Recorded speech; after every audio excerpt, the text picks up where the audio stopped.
नमस्कार, राशी संस्कृती मराठी या चॅनलवर तुमचं स्वागत आहे। यावर्षी वटपौर्णिमा हा सण 29 जून 2026 म्हणजेच सोमवारला साजरा केला जाणार आहे।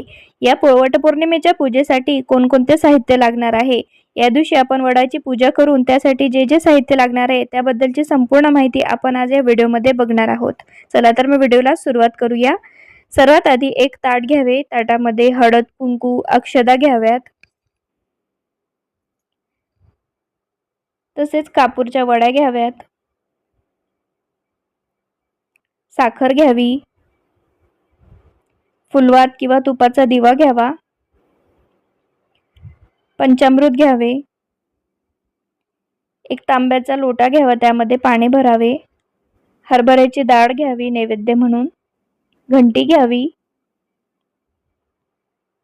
2 नागेलचे पानं घ्यावे, त्याच्यावरती 1 रुपयाचं नाणं आणि सुपारी ठेवावी आणि गणपतीला अर्पण करण्यासाठी कापसाचे वस्त्र घ्यावे, माचीस,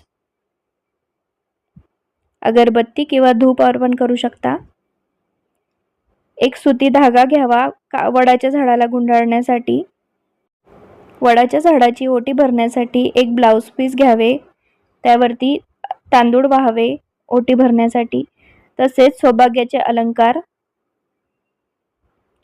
एक आंबा ओटी भरण्यासाठी, तसेच खोबऱ्याची वाटी आणि गूळ घ्यावे गणपतीला नैवेद्य अर्पण करण्यासाठी, 5 बांगड्या घ्याव्यात, कापसाचे वस्त्र वडाच्या झाडाला अर्पण करण्यासाठी, तसेच नारळ ओटीमध्ये ठेवण्यासाठी आणि 5 आंबे घ्यावे आणि तांदूळ घ्यावे ओटी भरण्यासाठी सुवासिनीची।